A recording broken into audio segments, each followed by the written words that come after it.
So it's another week and it's another Ask the LO. We are always here, of course, to answer any questions. Me too. And then Alan is here in It's a spirit. fake background. That's Fake. right. Fake background. So he's always here to give us some great stories. So first off, Dawn and Mark and Brittany, do you have any questions at all? Questions, comments, concerns? It's Ask the Alan. Loan Officer. Alan, Yes, ma'am. how do we go about getting this employment stuff? Employment stuff for what? Well, we'll talk. That's a good thing to talk about. So Dawn and I have a loan that we're working on. Did you get the most recent email that Michelle submitted? So you can see where she's doing it. Yeah. But let's back up and let everybody know, process. This is a good, this is going to be a long road to answer your question, but part of a loan officer's job is obviously to verify. Let me put my silent on my phone. Verify income.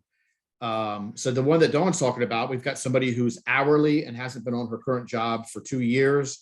So we have to verify what we're going to count. So keep in mind the umbrella over this, and it's the reason why some loans can be pre-approved quicker than others. If you're good credit, been on the job for 2 or more years, putting down whatever amount, and we can source it and season it. I mean, we can generally work those up in 10 or 15 minutes. If you're self-employed, takes a little bit longer because we have to get tax returns. If you're hourly, here's the other umbrella. It's not what you make, it's how you've made it. So I'll give you a way out there example. If you've made $10 an hour or 12 or 14, or let's just go with 50. You're making, because I don't know what minimum wage is these days. What is it? 14, 11, 12, 10. Let's just say it's 15. It's not 15, but you're making $15 an hour for an entire year and you just got a raise to $20 an hour. Well, as a borrower, I would do the same thing. When you put in the information in the application, you're not going to put 15 because you're not making 15 anymore. Now you're making 20. Right. But that doesn't mean we're going to give you a credit for 20 because you've only been making it for whatever it is, a day, a week. We take averages. To complicate the scenario, and Dawn has one of these, where you have past employment, and jobs that maybe we can't get a hold of. And that's the issue that we're having with this buyer, is that we are reaching out to the previous employer to get the information that we need, because on an hourly employee, we'd have to average the income.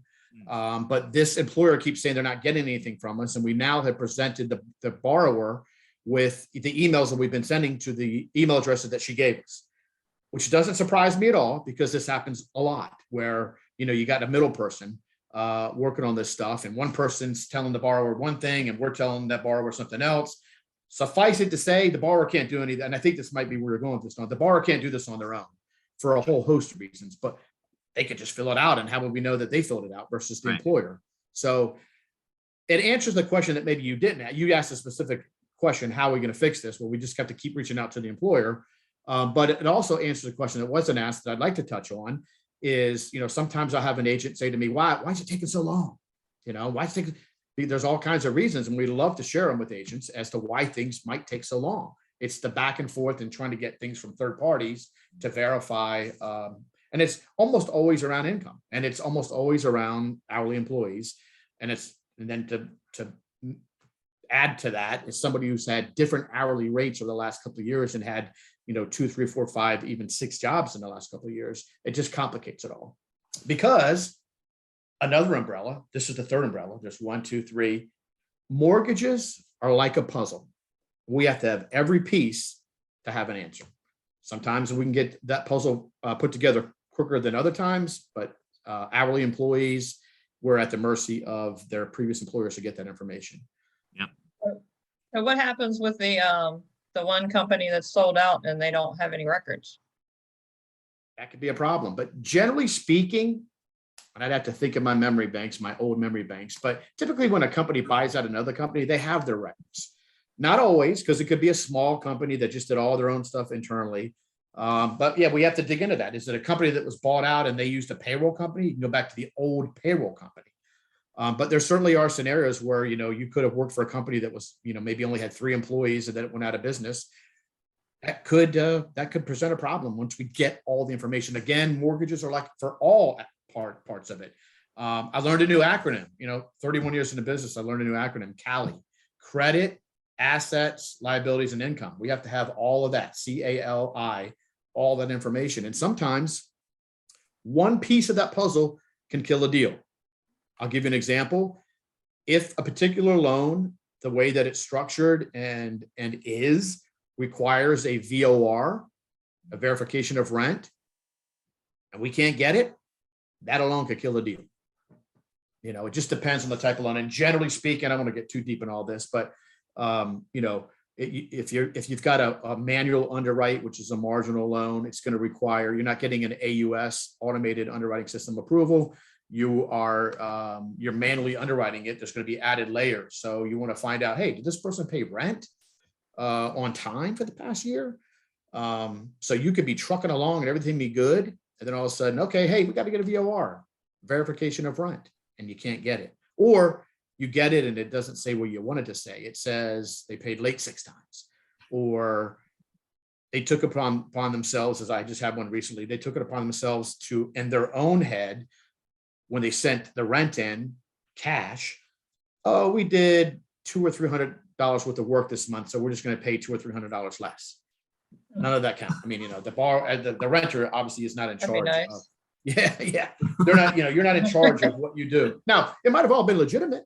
Maybe they really did that work, but the landlord, and we all know that's not what you have to pay your rent, and then you have to unfortunately work with your landlord to take care of things that need to be fixed. But to answer your question, after all of that, sometimes you just can't get qualified if you can't fill in all the pieces to the puzzle. Okay. All righty. She was just asking me, so I told her I'd ask you. And it's interesting when she sent the first email about about how the people that we're sending emails to and asking for these things, they're saying they're not getting them. I called Michelle right away and said, you need to put all that stuff together, because we're going to send it to everybody, including Dawn, so they can see that we are really sending these emails to these people. But before we even got it all together, she said, hey, can you send, she asked the question, but we were already working on it. That's why Michelle was so quick to send that out, which we don't have a problem doing. We want everybody to know that we're not perfect. Do we drop the ball? Very infrequently, but we sometimes, things, we're human, things can happen. But in this case, Michelle really has been reaching out to them and not getting any answers. So anyway, so that's, surprise me. What's that? So that doesn't surprise me, because I worked there before too. So it doesn't surprise me either, but what does irritate me is when somebody like them, third party, they're just, whatever they're doing is hurting somebody who used to work for them and somebody who's trying to buy a house. It's, right. But there are pieces of this puzzle where we're relying on third parties to give us things. So yeah. Anyway, every transaction is a little bit different. Yep. Okay. Any other questions, concerns, things that are happening? That's the intent of these weekly meetings. Is anything popping up? We once a month. I mean, sir, bless you. Was that Mark? Yeah. Chuck. No. Oh, Chuck. Yeah. I knew it was from over there. So, we know things pop up. We're obviously always available. Mark and Dawn, you know this. We're always available, but we wanted to put these online so we know people can't always come. It's interesting. We had a contract class yesterday, an awesome contract class with Kelly, and then I have a loan closing today. And the first question out of the agent's mouth could have all been answered if she was on the contract class. That's not a dig on the agent. We know that they can't always be in the classes. You have things things going on, but we hope that people will watch these, because you will learn. And yesterday was about escrow holdbacks. And this first question out of this agent's mouth was, we're having issues. Can we do an escrow holdback? And the answer was no. But anyway. Now we got everyone up on the big screen too. Wow, look at that. Now I can see Mark.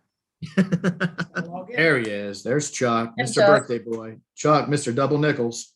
Uh-oh. biggest issue that happened, and another one happened yesterday, was the buyer doesn't even have the money for the down payment in the contract. But I know that's not your problem because you would have made sure of that, wouldn't you, Alan?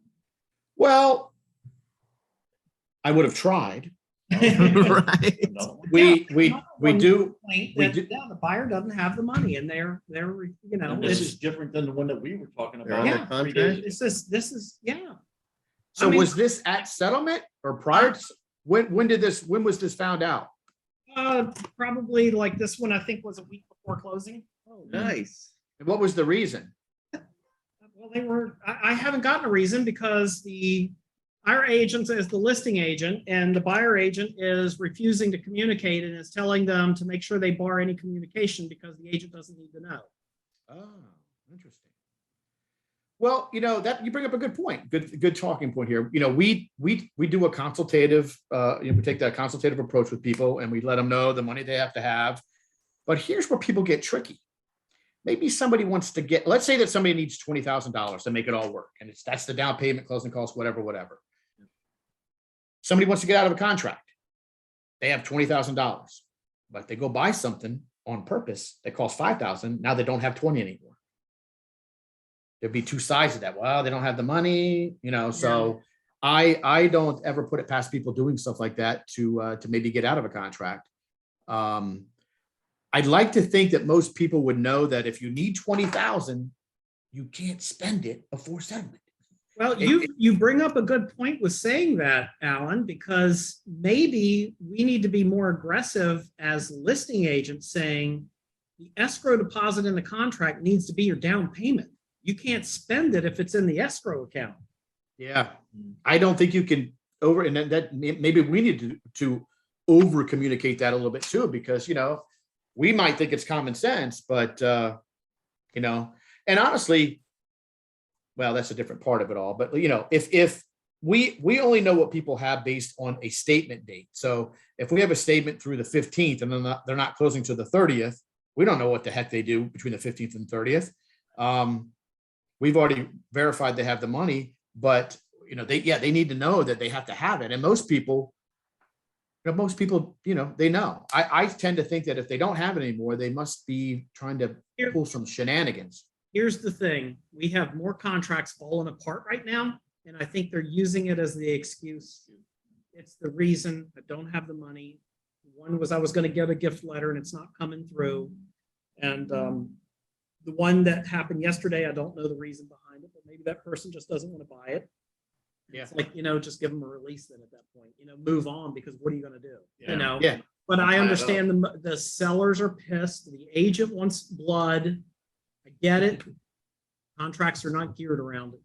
They're not geared around it. Maybe, So, I have a settlement that was supposed to happen today at 10. It hasn't happened yet. We're still hoping it's going to close. It's net and title at 4 if all goes well. But it kind of made me think that maybe because of Chuck, what you said, things seem to be falling apart more now than before, that all of us have to communicate with each other a little bit more. Maybe in the past, somebody would have accused somebody of micromanaging too much. Like, hey, I know what I'm doing.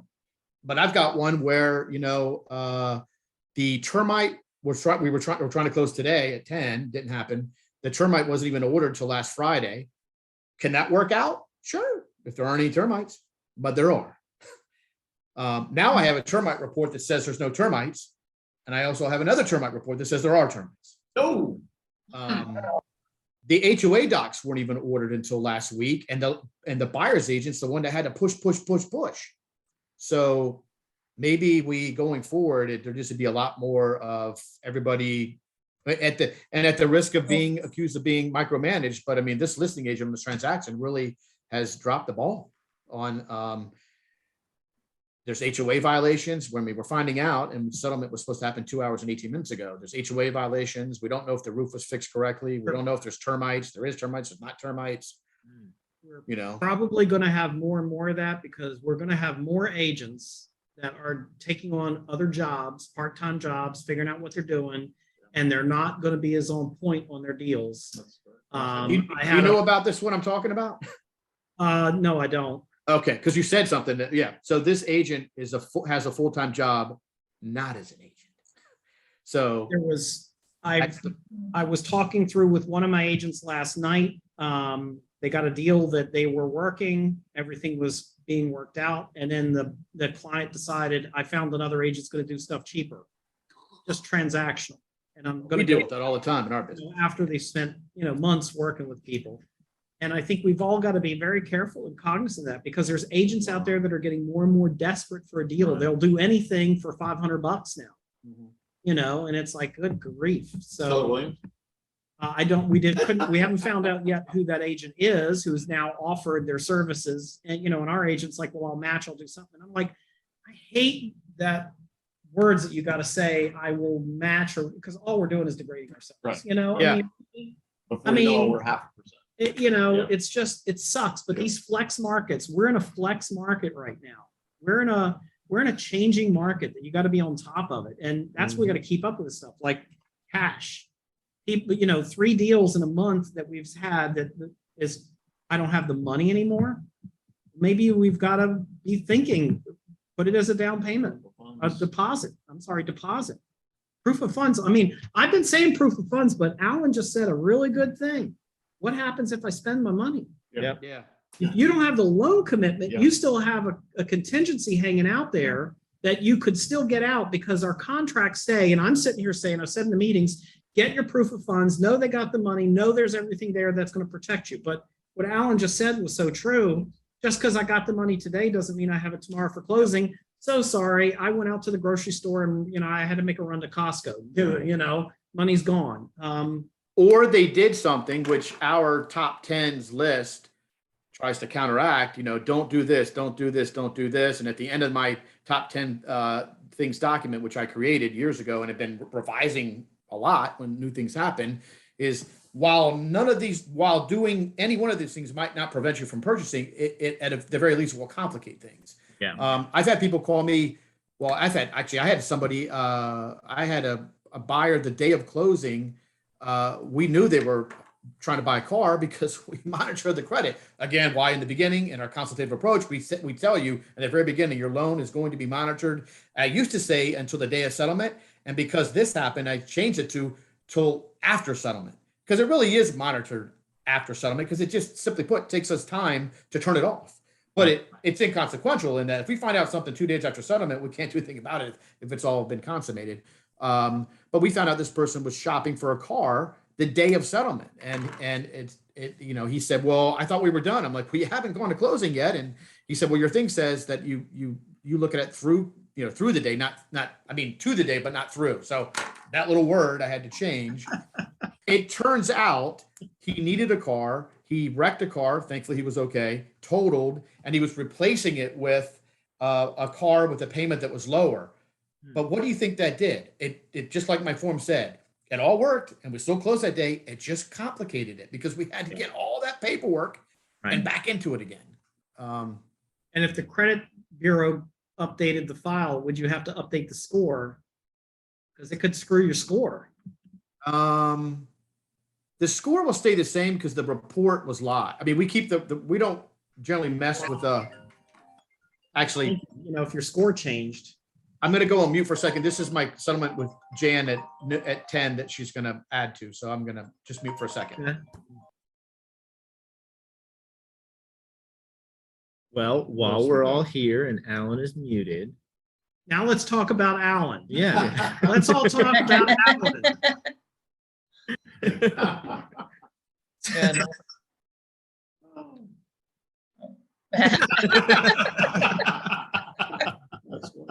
Well, Pam's on now. Yep. Pam, you got any questions, Pam?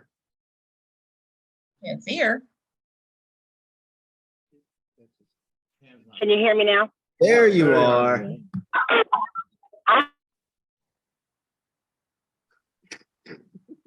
There you were.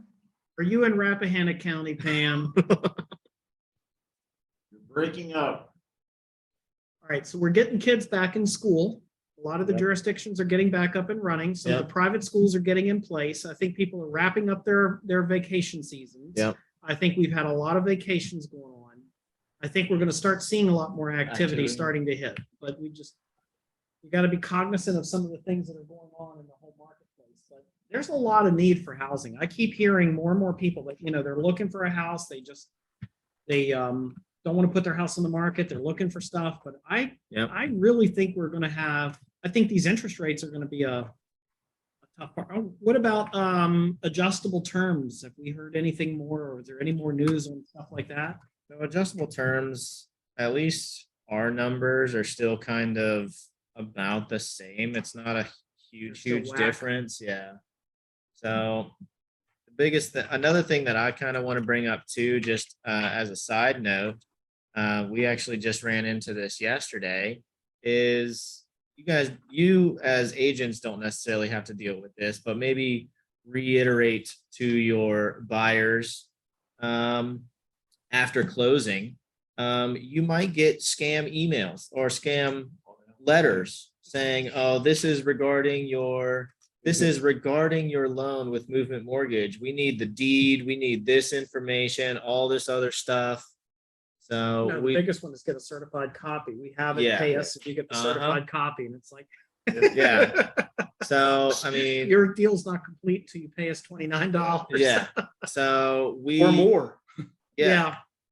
So Because it says regarding Movement Mortgage loan. Yeah, doesn't mean just- it's from. just it's not reiterate to from people Movement that, hey, make sure you read all of the it's- words. Public information. Yeah. I was having this discussion with Tyler and Mike before, but yeah, I mean, I try to tell everybody, but I also too don't feel like, I'm everybody's parent. Right. And people should know that, they get this stuff in the mail. There's scam phone calls and this and that and the other thing, but I've never seen one of those scams yet where if you read everything on the bottom of the front of the back, it's going to say that they're not, we are not affiliated with Movement Mortgage. We are blah, blah, blah. But people get all freaked out and they don't get that far. So, another good thing that I think going forward we could do as a team is both agent and loan officer at the end of the process say, hey, look, you're going to get all kinds of, it's public record now. So anybody can market to you because it's public record and there are people that paid to have copies of the, back in, this is how I got in this business back in the 90s. There was this book. Oh, Chuck, do you remember the Haynes directory? Oh, yeah. Chris. That's how, director. that's what I did. I mean, other than the refis that I was trying to do, it was difficult for me to get purchase business because I was 24 and I looked 14. And so I got a copy of this Haynes directory that was like this thick. And what it is, it listed every closed loan and by county, whatever. It had phone numbers and you just call people, and drum up business. But it's all public record. Everything's public record. So these people will get. So is your deal good? It's still working. So we have one termite report, like I said, that doesn't have termites. The other one says it does. We think it does, but I'm saying if you guys are okay closing, we're okay with the one that says it doesn't. But still, the buyers want to be made whole of the treatment costs, but we don't want to put that on the CD because wait, are we being recorded? The contract simply says whoever is ordering the report must provide a copy of the report saying it's clear. Yeah. If it's a seller doing, the seller gets one and it says it's not, and they get another one that says it is, they hand over the report that says it is. They've done what they're supposed to do. Yeah. That's that.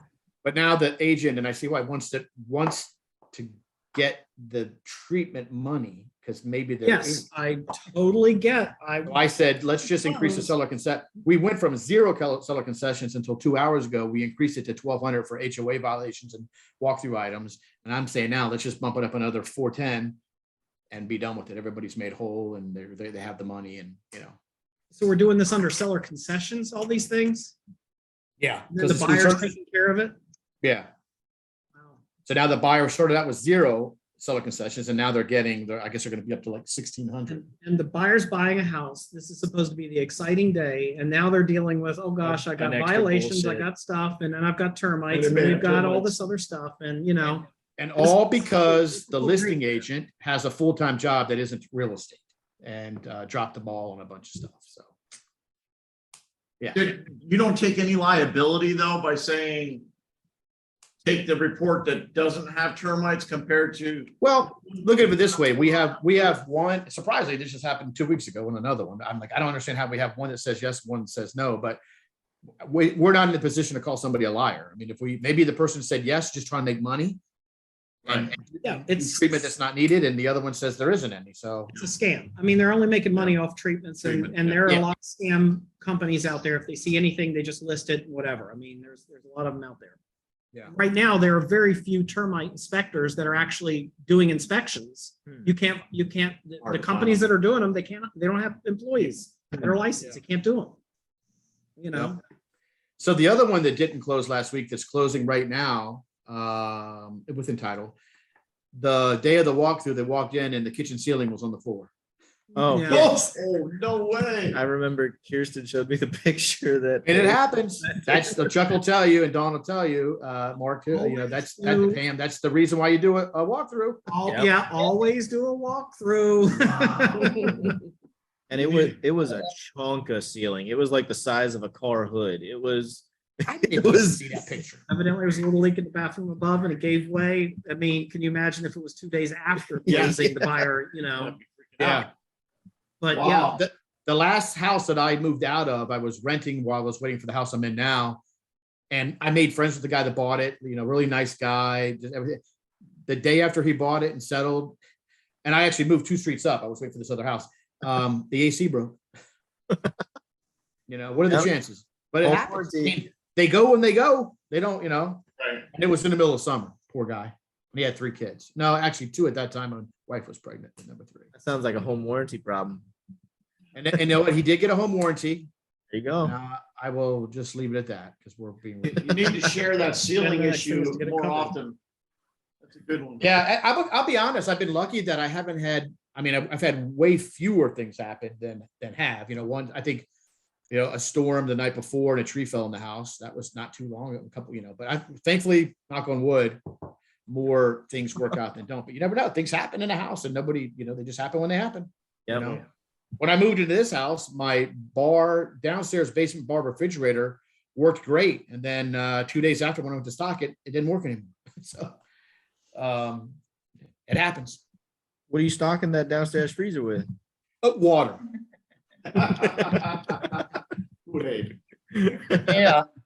So just to piggyback real quick on yesterday, escrow holdbacks, you definitely want to reach out to the lender to see if it's even allowed. Well, they are allowed, but there are, I mean, I don't know a lender that doesn't allow it, but there are parameters involved in it, and minimums, maximums, reserves, timelines, what it can be for, you know, all that. So definitely reach out to the lender before you do all the other things, because if you do all the other things and find out you can't do it, then you're wasting a bunch of time, you know, on something that maybe you can't do. And it's not generally supposed to be for really big ticket items, you know, like the septic doesn't work and it's going to be like 30 grand. I mean, we don't, you know, it's not a good thing. So we wanted to keep these to a half hour or less, but you know, if anybody else has any other questions, Dawn, I see you diligently writing. Pam hasn't said a word. Apparently isn't going to. No, Dawn, anything going on in your world? You had a settlement yesterday. Congratulations. Thank you. And they were related to you. What they were your My husband's cousin's son. yeah. Cool pictures. Like to see that. Always like to see that happy day. Mhm. Yeah. They had some things to work through as well that Untitled worked through with them and on the seller side, and all got worked out, and that was good. And Yep. I think it was within their lock, right? Yeah. Yeah, it's all good.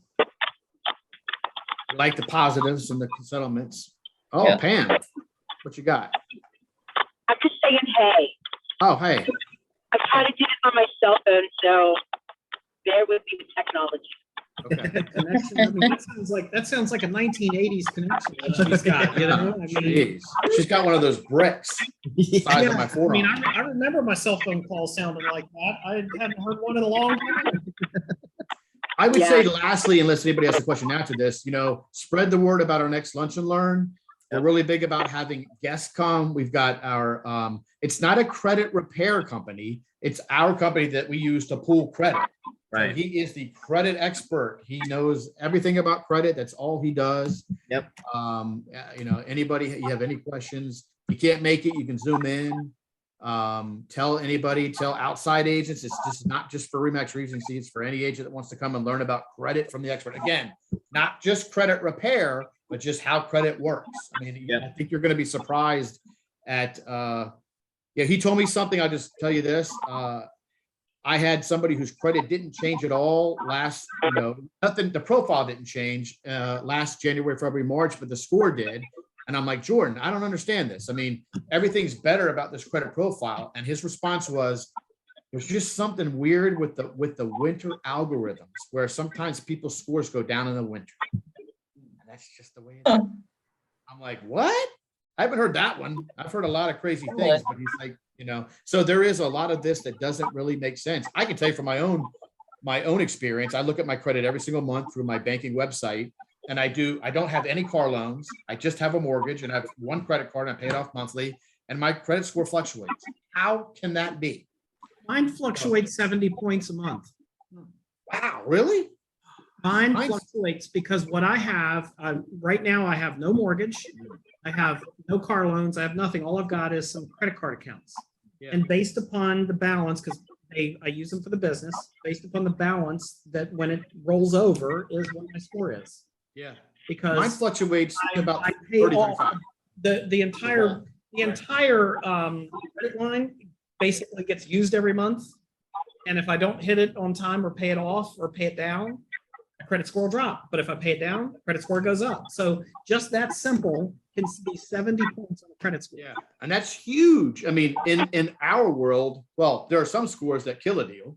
And then 1 point can affect the rate. I mean, if we're talking about conventional loans, you need a minimum of 620. 620 to 639 is all the same. At 639, it's not the same as 640. And then 640 to 659, all the same. 660, so one little point or 39 or 40 more points can get you. The higher your score, the lower the rate.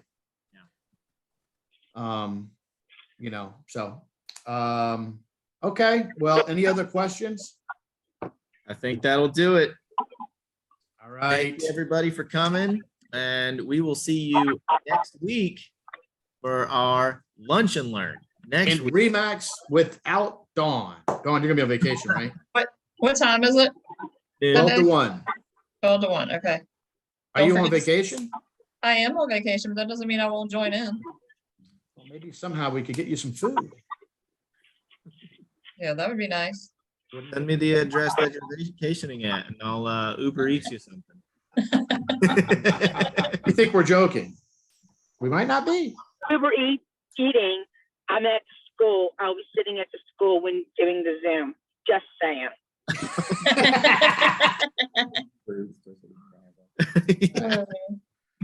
Okay. All righty.